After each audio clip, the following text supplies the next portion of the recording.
O Supremo Tribunal Federal, STF, derrubou a decisão do presidente da Corte, Dias Toffoli, que em julho paralisou centenas de processos e investigações alimentados por dados sigilosos da Receita Federal e da Unidade de Inteligência Financeira, UIF, antigo COAF, a pedido do senador Flávio Bolsonaro, PSL-RJ.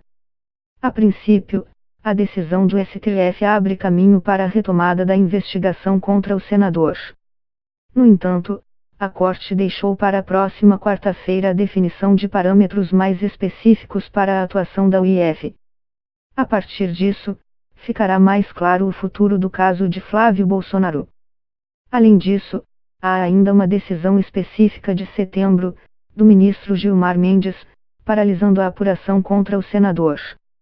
Essa decisão atendeu a outro recurso da defesa do parlamentar, argumentando que o Ministério Público do Rio de Janeiro estava desrespeitando a decisão de Toffoli e continuava investigando Flávio Bolsonaro.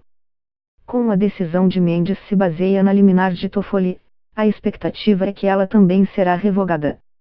Nesta quinta, por 8 votos a 3, os ministros decidiram que a Receita Federal pode repassar informações fiscais e bancárias detalhadas ao Ministério Público sem autorização judicial prévia quando houver indícios de crimes tributários e previdenciários por parte de contribuintes. Na tentativa de anular a investigação, a defesa de Flávio Bolsonaro argumenta que o Ministério Público do Estado do Rio de Janeiro, MPRJ, pediu ao antigo COAF que o órgão solicitasse informações extras sobre o parlamentar a bancos. Além disso, acusa os promotores de terem pedido isso por e-mail, ou seja, fora do sistema oficial da UIF.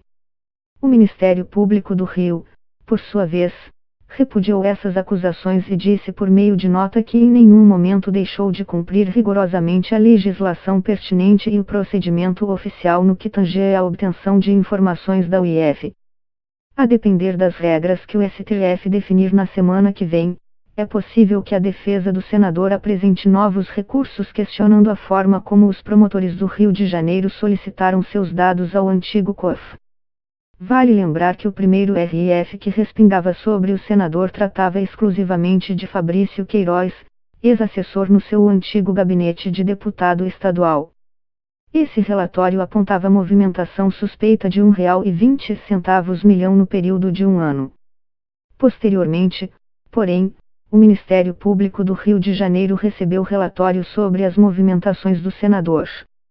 Ao longo do julgamento, ministros como Edson Fachin, Luiz Roberto Barroso e Luiz Fux ressaltaram que a UIF não pode solicitar dados aos bancos, mas apenas produz relatórios de inteligência financeira a partir de informações que lhe são enviadas por instituições financeiras, joalherias e concessionárias seguindo regras pré-estabelecidas que definem o que são transações suspeitas, por exemplo, compras em alto valor pagas em dinheiro vivo ou uma série de depósitos sequenciados em dinheiro. Quando o Ministério Público solicita à UIF informações sobre operações suspeitas referentes a determinados investigado acusado, a UIF simplesmente consulta sua base de dados já existente para prestar a informação, mas não lhe é permitido solicitar aos bancos informações novas sobre movimentações financeiras, destacou Barroso. No caso da Receita Federal, votaram para permitir o repasse de dados detalhados pelo órgão ao Ministério Público quando houver indícios criminosos levantados em processo administrativo fiscal. Os ministros Alexandre de Moraes, Edson Fachin, Luiz Roberto Barroso, Rosa Weber, Luiz Fux, Carmen Lúcia, Ricardo Lewandowski e Gilmar Mendes. Se a prova foi obtida pela Receita licitamente, no processo administrativo, não deve haver fundamento jurídico que impeça esse compartilhamento com o Ministério Público diante de indícios de conduta criminosa, defendeu também Barroso. Já Celso de Mello e Marco Aurélio votaram contra a possibilidade do fisco compartilhar qualquer informação com o órgão de investigação por considerar que isso fere o direito constitucional à privacidade.